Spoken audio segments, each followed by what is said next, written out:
Muri Zimbabwe ndadzoka zvekare nenyaya yezvinhu zviri kuitika paguruve. Zvinhu hazvina kumira zvakanaka, saka tangoti tiri pakati pekutefenura tiri kutambira mashoko akasiyana siyana. Tiri kunzwa kuti zvoni enmo zvitsva uya ndiye aonekwa kuna mwembedzi achinamata nechivanhu. Saka pari kunzi zvoni vanhu vazosvika paanga achinamatira pacho vaona mbiya nezviyo nemushonga izvo zviri pamufananidzo wamuri kuona pasaidi neni. Izvo ndo zvinhu zviri kunzi zvaonekwa paanga achiitira zvinhu zvake. Ende mashoko mamwe ari kubuda ikoko pari kunzi munhu uyu mashandiro ari kuita ikoko ndeyekuti ari kushanda aine mushonga chaiyo iri strong, nekuti vamwe vari kutoti aiwa imhondoro idzo, imhondoro dzemasango. Asi vanomuziva vanoti this guy akagumira pagrade 4 ndo vatanga kuita zvelife yake, but nguva zhinji akabva aenda kunogara kusango, ndo kuzikanwa kwaanoita ikoko. Saka pari kutariswa futi imwe nyaya ingachitaurwa zvichinzi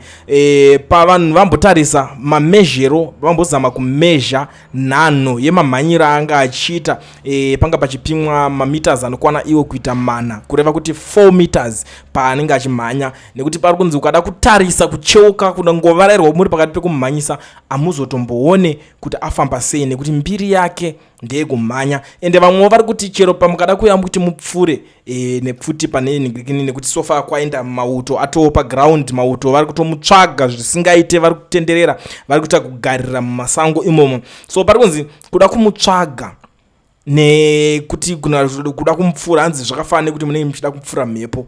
Saka nyaya iripo ndeyekuti vari kunziwo vechivanhu vanoitawo zvechivanhu, vanhu vamo munyaya yacho vakudzifambirawo futi ikokoko kuti zvinge zvichigadzirisika, nekuti patopinda dambudziko hombe mumusha weguruve. Ende takatarisa nyaya iyoyi, chimwe chinhu chiri kuvhundutsa vanhu zvakanyanya paguruve ndechekuti pane list rimwe rakabudiswa rakariliswa revanhu vanodarika ivo kuita 100 vari kunzi vari patarget list. Muchinda uyu ari kuramba achingoita zvinhu zvake, achingorura, achingoenderera mberi nemaitiro ake iwayaya. Ende mukatarisa vanhu vacho vari kureva, pane kamwe kamwana kari kunzi anga akabata chibharo, mwana mudiki ari kunzi akaita zvekumubaya nechimuti, nekuti mwana uyu akanga kari kamhandara kachidiki, akaita zvekumubaya nemuti ndobva arara naye, kureva kuti pane zvinhu zvese zvaari kuita vanhukadzi ndo vaakatageta chete, ndo vaari kufamba achiuraya. Ende apedza kuuraya kudaro ari kubva arara navo vese.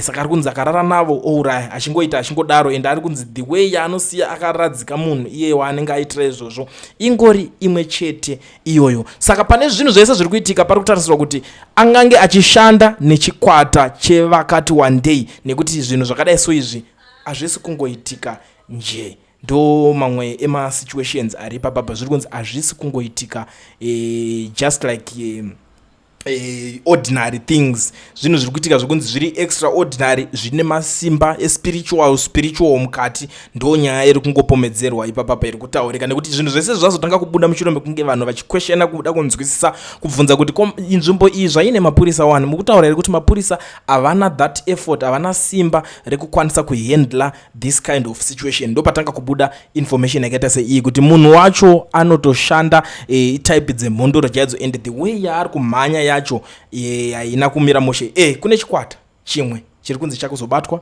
vachinzi vaida vaimupa chikafu kune vamwe vakabatwa. Ndo pamuri kugonzwa kuti nhasi kwabatwa naningi, but nyaya dzichingoramba dzichingoenderera, zisuspect richingoramba riripo risati rabatwa. Ndo maitikiri azviri kuitika paguruve. Saka ndakoni ndingofanira panapa Muri yeZimbabwe ndichikuzivisai, nekuti update iyi inova update yakakosha kwazvo, inenge ichida kuti munzwisise muchiziva kuti zvapapi, nekuti mauto apinda vamo munzvimbo. Asi mukomana wacho kubva pazvakatanga kumhanyiswa ari kutomhanyiswa, but hanzi haasi kubatika zvekumhanya. Saka ndo zvaizoita kuti kwaitwe backup plan yekuti mauto ange achisvika paground kuti vanokwanisa kunohandla this situation. Ndo nyaya ndauya ndakakubatirai Muri yeZimbabwe pachannel yenyu pachivhitivhiti paKulian TV, apo patinoramba tichitefenura tichikupai maupdates nenhau nezvinhu zvakasiyana siyana zvinenge zvichiitika. Asi ndisati ndaenda, regedzai ndishandise mukana uno zvakanaka kukuzivisai kuti kana uchinge uri munyika yeSouth Africa uchidawo kuregisterwa company nekuvhurirwa FNB business account usina work permit kana study permit, mazuva ano zvaanyore. Pane company inonzi Education Research inotungamirirwa naana Mukoma Owen. Idzi ndidzo shasha, vanokwanisa kuregistera company vokuvhurira FNB business account. And advantage yekushanda navo vanokuitira vari kwavari ikoko iwewo uri kwauri. Saka chinodiwa apa ndechekuti utaure navo utore nhamba dzavo, but make sure kuti uchange uine passport iri valid kuti vakwanise kunge vachikubatsira kuti ukwanise kunge uchiqualifya pane program kana kuti urongwa hwavari kuita iwo uyu.